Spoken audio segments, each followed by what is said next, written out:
Guys, this is Priyanka and you are watching my English channel. Guys, आज एक बार फिर से मैं आपके लिए डेली यूज के सेंटेंसेस लेकर आ चुकी हूँ। वीडियो में आपको एंड तक बने रहना है, क्योंकि गाइस वीडियो को थोड़ा सा कुछ सेकंड्स या कुछ मिनट्स के लिए देखना आपके लिए वैसे हो जाता है कि आप जैसे कि मैं आपके सामने 3-4 कोई अलग अलग आइटम्स रख दूं खाने के और मैं आपको बोलूं कि एक एक स्पून खाकर आप हर एक का टेस्ट बताइएगा, तो आप नहीं बता सकते हो। वैसे ही हर एक वीडियो को कुछ सेकंड्स और कुछ मिनट्स के लिए देखकर आप उस वीडियो से रिलेटेड कंप्लीट कंटेंट को नहीं समझ सकते हो, पूरी नॉलेज आपको नहीं मिल पाएगी।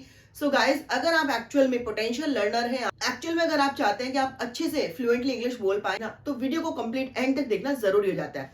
So without further ado, let's get started. ये जो सेंटेंसेस मैंने बोर्ड पर लिखे हैं, आप इनको देख पा रहे होंगे, समझ पा रहे होंगे कि बहुत बार ये यूज होते हैं।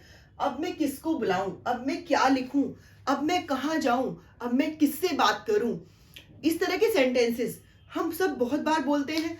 बट अगर मैं आपसे बात करूं जनरली, तो क्या आपको नहीं लगता कि इन सब सेंटेंसेस में कहीं ना कहीं एडवाइस की बात की जा रही है, सलाह मांगी जा रही है।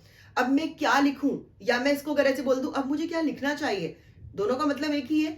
अब मैं किसको बुलाऊं, अब मैं मुझे किसे बुलाना चाहिए, तो दोनों का सेंस एक ही आ रहा है। बट हम लोग जब अपनी खुद की लैंग्वेज में बात करते हैं, तो इनको हम इस तरह से बोलते हैं, अब मैं किसको बुलाऊं, अब मैं कहाँ जाऊं, अब मैं क्या लिखूं, अब मैं क्या पढ़ूं।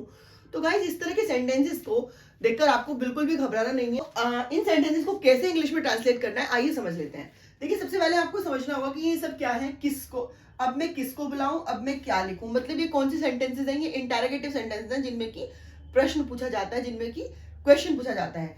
देखिए, किसको, क्या, कैसे, कहां, क्या, तो ये सब इंटरोगेटिव सेंटेंस है। तो जब भी आप इनको बनाएंगे, इनके लिए जो स्ट्रक्चर यूज होगा वो बता देती हूँ। देखिए, सबसे पहले आप ये जो बीच में वर्ड्स आए हुए हैं, इनको हम कहते हैं WH family words. WH family words क्यों कहते हैं? क्योंकि ये सब W और H से मिलकर बने होते हैं, जैसे कि what, why, whom, whose, which। तो ये किसकी इंग्लिश होती है? इनकी इंग्लिश होती है। जो बीच में जब क्वेश्चन आता है, तो उसके लिए हमेशा WH फैमिली वर्ड लगता है, ठीक है। उसके बाद आप लगाएंगे इसमें शुड। कौन सी हेल्पिंग वर्ब का यूज करेंगे? शुड, क्योंकि मैंने आपको अभी कहा कि इनमें कहीं ना कहीं एक एडवाइस, एक सलाह की बात हो रही है, तो इसलिए हम इसमें यूज करेंगे शुड का।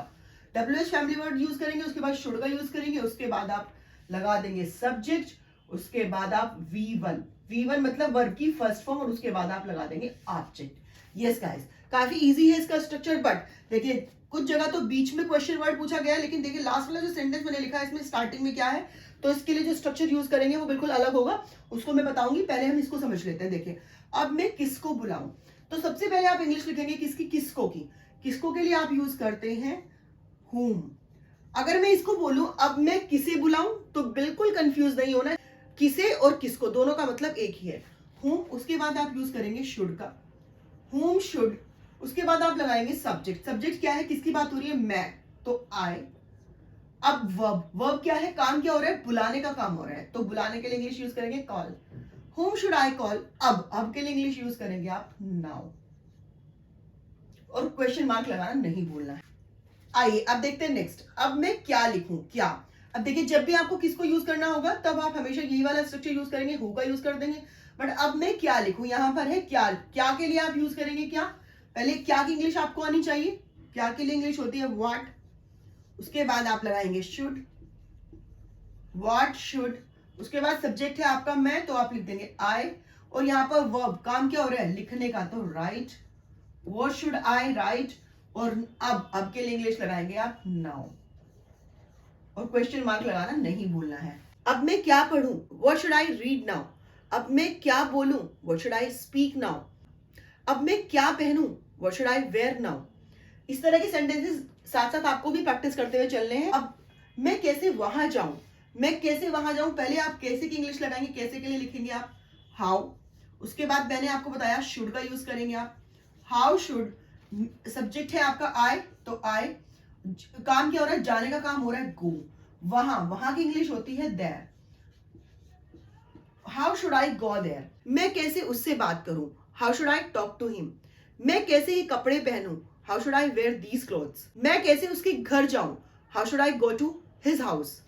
तो इस तरह के और बहुत सारे सेंटेंसेस होते हैं जो हम डे टू डे लाइफ में बोलते ही हैं, उन सब की भी आपको प्रैक्टिस करनी है। मैं कहां बैठूं, देखिए कहां के लिए इंग्लिश आप यूज करेंगे वेयर, वेयर।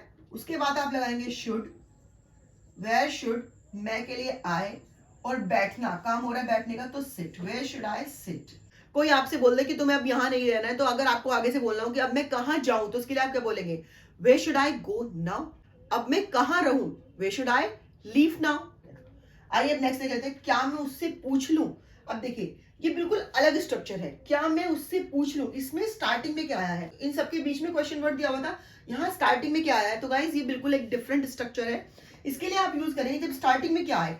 मैं आपको इससे पहले की वीडियोस में भी बता चुकी हूँ, जहां स्टार्टिंग में क्या आता है वहां पर आप क्या यूज करते हैं? सबसे पहले आप हेल्पिंग वर्ब यूज कर देते हैं। अब यहाँ पर हमने हेल्पिंग वर्ब यूज करी है, क्या हमने यहाँ पर हेल्पिंग वर्ब यूज की है? शुड। तो सबसे पहले आप शुड लगा देंगे, उसके बाद आप लगाएंगे सब्जेक्ट, उसके बाद आप V1 और उसके बाद आप ऑब्जेक्ट का यूज कर देंगे गाइस। यस गाइस, क्या मैं उससे पूछ लूं? Should I ask him? क्या मैं उससे बात कर लूं? Should I talk to him? क्या मैं यहां बैठ जाऊं? Should I sit here? क्या मैं वहां चला जाऊं? Should I go there? तो इस तरह के सेंटेंसेस को क्या मैं उससे पूछ लूं, शुड आई, पूछने की इंग्लिश होती है आस्क, और उससे, उससे के लिए अगर बॉय है तो हिम और अगर गर्ल है तो हर का यूज करते हैं। शुड आई आस्क हिम या फिर हर। अगर कोई ऐसे सेंटेंस है जो आपको नहीं आ रहा है तो आप कमेंट बॉक्स में कमेंट करके पूछ सकते हैं। वीडियो अगर आपको यूजफुल लगा हो तो वीडियो को लाइक शेयर और सब्सक्राइब करना नहीं भूलना है। मिलती हूँ आपसे नेक्स्ट वीडियो में। टिल देन, जय हिंद, जय भारत।